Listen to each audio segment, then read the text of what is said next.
Welcome to the Deep Dive into Success podcast. Jason and Rebecca are ready to fuel your next move. Every insight here is a spark.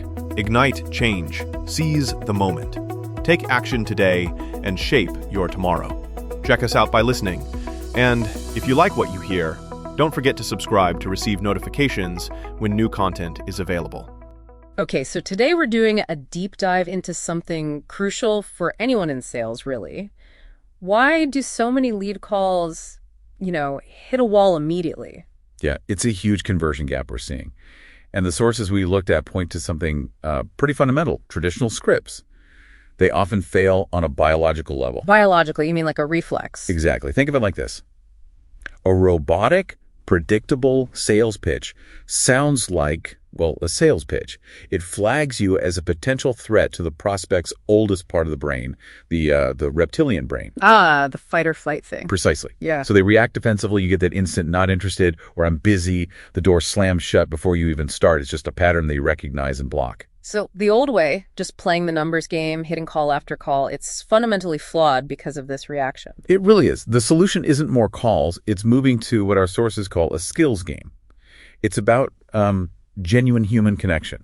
Okay, and the tools for that game are these neuro-emotional persuasion questions, or NEPQ. That's the framework, NEPQ.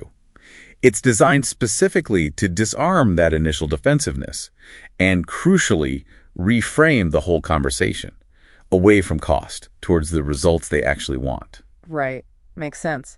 So let's unpack that first question, the opening connection. Yeah, the first one. The goal here is simple. Sound human. Sound familiar, conversational. Not like you're reading from a script. So ditch the stiff, this is John Smith from Acme Corp kind of thing. Exactly. The sources suggest something more like, hey, it's James Miller. Just using your name twice like that, it breaks the pattern immediately. Makes you sound less like a stranger. Interesting. Just that small tweak. But there's more to it, right? Something about control. Absolutely. The critical piece is reminding them they initiated this.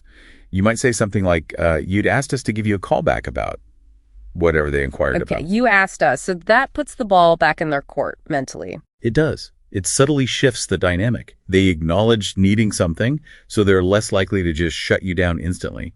It diffuses that feeling of being attacked or pressured. And you mentioned focusing on the result, not the product. How does that fit in here? Right at the start. So instead of saying about life insurance, you'd say about looking into options for securing your family's financial future. You connect to their why immediately. Gotcha. Connect to the core motivation. Okay, so that's the opener. What's the second NEPQ, the deframing question? Yes, the deframing question.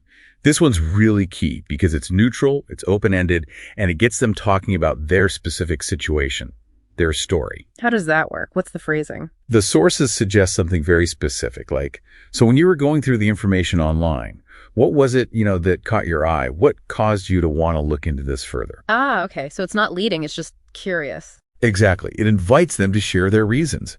Maybe they had a recent scare. Maybe a friend retired well. Maybe their current plan failed them somehow. This is gold. Because now you know exactly what problem they're actually trying to solve. You're not guessing anymore. Precisely. Yeah. You can tailor everything that follows to their world, not just your sales pitch. They feel heard, not sold to. Right. That makes a huge difference. Okay, leads us to the third one, the gap question. This is where you shift into consultant mode. Yes, this positions you as the expert, the problem solver. You're not chasing them anymore.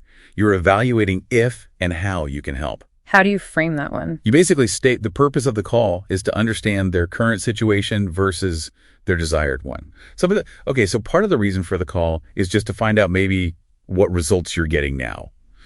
Compared to where you're ideally wanting those results to be, just to see, what that gap looks like. Wow. Okay. What that gap looks like. That language feels different. It makes them think about the difference, doesn't it? It really does. It forces them to visualize the distance between their reality and their goal. The urgency comes from that gap, the pain of staying where they are. So the pressure isn't coming from you pushing a product. It's coming from their own situation that they've just described. Exactly right. The power dynamic completely flips. They start explaining to you why they need to close that gap. They're essentially qualifying themselves to you, the expert who might have the solution. So pulling it all together, the main takeaway here is that mastering these three questions, The opening connection, the deframing question, and the gap question, it really shifts everything. It moves you from that frustrating volume game to a much more effective skills game. It's about rapport, understanding, and consultation. That's how you beat the instant rejection and actually boost conversions. It seems like the core idea really is defining that difference between what is and what could be. That's a great way to put it.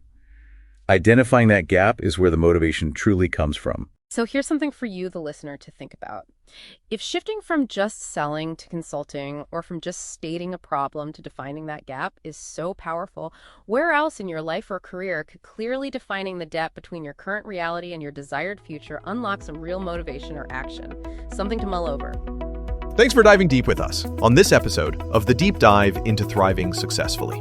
We hope you found a quick hack to take action on today. If this episode moved the needle for you, please take 1 second to hit that follow or subscribe button on your favorite podcast platform. It helps us reach more people who want to start thriving. Our content is 100% based on listener requests.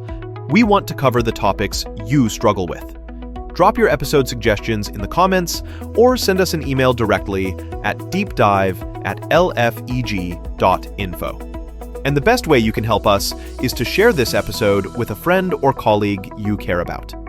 Let's build a thriving community together. Until the next dive, keep crushing your goals.